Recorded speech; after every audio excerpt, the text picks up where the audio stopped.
السلام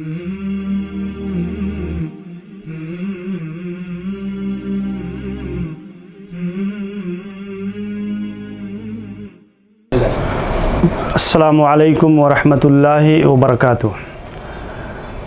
الحمدللہ الذی کفا وسلام علی عبادہ الذین اصطفیٰ، اما بعد۔ محترم ناظرین کرام، اسلامی بھائیوں، ساتھیوں، دینی ماؤں اور بہنوں، دعوی آف سلفیہ کی جانب سے منعقد یہ تربیتی کورس جس میں ہم اور آپ شریک ہیں، الاربعین النوویہ کی سلسلہ وار احادیث کا شرح و بیان آپ کے سامنے الحمدللہ سلسلہ جاری ہے۔ آئیے ہم دیکھتے ہیں 20ویں حدیث۔ حضرت ابو مسعود عقبہ بن عامر الانصاری البدری رضی اللہ عنہ فرماتے ہیں کہ رسول اکرم صلی اللہ علیہ وسلم نے فرمایا، ان مما ادرک الناس من کلام النبوہ الاولی اذا لم تستحی فاصنع ما شئت۔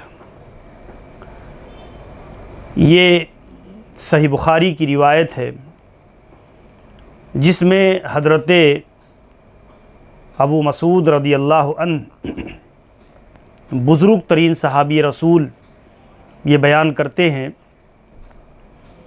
کہ اللہ کے حبیب صلی اللہ علیہ وسلم نے بیان فرمایا کہ لوگوں کو کلام نبوت سے جو چیز ملی ہے، پہلے انبیاء کرام کی نبوت کا جو چیز حصہ ہے، جو چیز لوگوں کو ملی ہے نبوت سے، اذا لم تستحی فاصنع ما شئت، کہ جب حیا و شرم ختم ہو جائے انسان کے اندر سے تو وہ جو چاہے وہ کرے۔ بڑی پیاری روایت ہے جس میں انسان کی ایک بڑی اہم ترین خوبی حیا کا بیان ہے، جس میں اللہ کے نبی جناب محمد الرسول اللہ صلی اللہ علیہ وسلم نے ایک مسلمان کی اخلاقی زندگی کا بنیادی زیور حیا کو قرار دیا ہے۔ آپ دیکھیں، راوی حدیث ابو مسعود رضی اللہ عنہ ہے، جو اپنی کنیت سے ہی معروف ہیں، بزرگ ترین صحابی رسول ہیں، جن کا نام عقبہ بن عمرو بن ثعلبہ ہے، الخزرجی الانصاری البدری، بدری صحابی ہیں، اپنی کنیت سے ہی زیادہ مشہور ہیں، اور انہوں نے کوفہ کو اپنا مسکن بنایا اور وہاں کے والی بھی رہے، اور تقریباً 40 ہجری کے قریب جو ہے ان کی وفات ہوئی ہے، اس سے پہلے تو یہ معروف صحابی رسول ہیں۔ اللہ کے نبی صلی اللہ علیہ وسلم سے ایک بہترین روایت بیان فرماتے ہیں، ان مما ادرک الناس، کہ لوگوں کو جو بات ملی ہے انبیاء علیہم الصلاۃ والتسلیم کی تعلیمات سے بطور وراثت کے، انبیاء علیہم السلام اپنی امتوں کو جس بات کی تعلیم دیا کرتے تھے، من حکم الانبیاء و شرائعہم، انبیاء علیہم الصلاۃ والتسلیم کی شریعتوں کا جو چیز حصہ رہی اور جو منسوخ نہیں ہوئی بلکہ شریعت محمدی میں بھی وہ چیز جاری اور ساری ہے، سارے انبیاء کا جس پر اتفاق ہے، وہ کیا ہے؟ حیا ہے۔ حیا و پارسائی، حیا و پاک دامنی، یہ بہت بنیادی کردار ہے ایک مومن کی، جس کے بارے میں اللہ کے نبی صلی اللہ علیہ وسلم نے بیان فرمایا کہ اگر انسان میں وہ چیز ختم ہو جائے، حیاداری ختم ہو جائے، تو انسان بے حیا ہو جاتا ہے، انسان پھر کچھ بھی کرتا ہے اسے حیا نہیں آتی۔ اسی لیے علماء نے ذکر کیا کہ الحیاء شرعاً یبعث علی اجتناب بالقبیح، یعنی ایک ایسا مادہ انسان کے اندر اللہ نے رکھا ہے جو ہر قبیح اور برے عمل پر انسان کو روکتی ہے، ہر برائی سے اجتناب پر ابھارتی ہے۔ بہت بنیادی صفت ہے، یہ ملکوتی صفات میں سے ہے۔ انبیاء کرام کی طرح فرشتے بھی یہ بڑے حیادار ہوا کرتے ہیں، اور یہ ملکوتی صفات جو انسانوں کو برائیوں سے روکنے میں ایک سنہرا کردار ادا کرتی ہے، کہ ایک حیادار آدمی بہت ساری برائیاں اس سے اجتناب میں اس کی حیا مانے ہوتی ہے، حیا رکاوٹ بن جاتی ہے۔ اس لیے مروت اور شرافت یہ کی پاسداری کرنا اور حیا کو اپنے اندر قائم رکھنا، انسان کو حیا پر اپنی تربیت کرنا ہر مسلمان مرد و عورت کے لیے ضروری ہے۔ اسی لیے دیکھتے ہیں کہ اللہ کے نبی صلی اللہ علیہ وسلم نے ایک حدیث کے اندر حیاداری کو ایمان کے ساتھ جوڑا ہے، کہ حیا اور ایمان کا بڑا گہرا ربط ہے، کہ ایک مومن حیا کے بغیر حقیقت میں کامل مومن ہی نہیں ہو سکتا ہے۔ اسی لیے اللہ کے نبی صلی اللہ علیہ وسلم نے بیان فرمایا، ان الحیاء والایمان قرن جمیعا، حیا اور ایمان ایک دوسرے سے ملے ہوئے ہیں، ایک دوسرے سے جوائنٹ ہیں، اور فَإِذَا رُفِعَ أَحَدُهُمَا رُفِعَ الْآخَرُ، اگر حیا نکل جائے انسان کے اندر سے تو ایمان بھی کمزور پڑ جاتی ہے، اور اگر انسان کے اندر ایمان نہ ہو تو وہ آدمی کے اندر حقیقت میں حیا کا جو تصور ہے حقیقی وہ نہیں پیدا ہو سکتی ہے۔ تو حیا اور ایمان کا بڑا گہرا ربط اور تعلق ہے۔ حیا کی دو قسمیں علماء نے بیان فرمائی ہیں، مما یتعلق بحق اللہ عز وجل۔ حیا کی ایک شکل وہ ہے کہ ایک بندے مومن اللہ رب العالمین سے حیا کرے، اللہ تعالی سے حیا کرے، اور اس حیا کا حق یہ ہے کہ جہاں کہیں بھی ہو بندہ اللہ رب العالمین سے حیا کرے۔ استحیوا من اللہ حق الحیا، اللہ کے نبی صلی اللہ علیہ وسلم نے صحابہ اکرام سے بیان کیا کہ تم اللہ رب العالمین سے پوری طرح حیا کرو، حیا کا جیسا حق ہے اس طریقے پر حیا اختیار کرو۔ تو کہتے ہیں صحابہ کرام نے، ہم نے کہا یا رسول اللہ انا نستحی والحمدللہ، الحمدللہ ہم تو حیا کو اختیار کرتے ہیں، حیادار ہیں۔ تو قال، اللہ کے نبی نے فرمایا، لیس ذاک، وہ مراد نہیں ہے، بلکہ ولکن الحیا من اللہ حق الحیا ان تحفظ الراس وما وعى، اللہ سے حقیقی معنوں میں حیا یہ ہے کہ بندے مومن سر اور اس سے جڑے ہوئے اعضاء کی حفاظت کرے، کان، ناک، منہ، آنکھ، یہ جو سر سے جڑے ہوئے اعضاء ہیں یہ بہت بنیادی کردار ادا کرتے ہیں انسان کی دینی زندگی میں۔ تو ان معاملات میں اللہ سے انسان ڈرے، اور ہر جگہ حیا، آنکھ سے وہ چیز دیکھے جو اللہ کو پسند ہے۔ حیا آنی چاہیے حرام چیز کو دیکھنے سے، حرام گفتگو سے، حرام چیز کے سننے میں۔ ایک آدمی کو اللہ رب العزت سے حیا کرنی چاہیے کہ جہاں اگرچہ اسے کوئی نہ دیکھ رہا ہو، لیکن اگر وہ حرام چیز کا ارتکاب کرتا ہے ان اعضاء سے تو اسے اللہ سے حیا آنی چاہیے۔ یہ ایمان اور حیا کا تقاضا ہے۔ اسی طریقے سے جو ہے والبطن وما حوا، اور پیٹ اور اس سے جڑی ہوئی چیزیں، جڑے ہوئے جو ہے اعضاء، شرمگاہ ہے پیٹ سے جڑے ہوئے، تو خود بذات خود پیٹ کے معاملے میں یعنی کھانے پینے کی چیزوں میں انسان اللہ سے حیا کرے، حلال پر اکتفا کرے، حلال روزی کمائے، اور اسی طریقے سے اپنے شرمگاہوں کے معاملے میں اسے حیاداری آنی چاہیے، اللہ سے حیا کرنی چاہیے کہ وہ اسے حرام راستے سے استعمال نہ کرے۔ اور وَلِتَذْكُرِ الْمَوْتَ وَالْبِلَا، چاہیے کہ ایک مومن جو ہے موت کو یاد کرے اور اپنی بوسیدگی کو یاد کرے، کہ وہ مٹی میں جانے کے بعد وہ دنیا میں کتنا ہی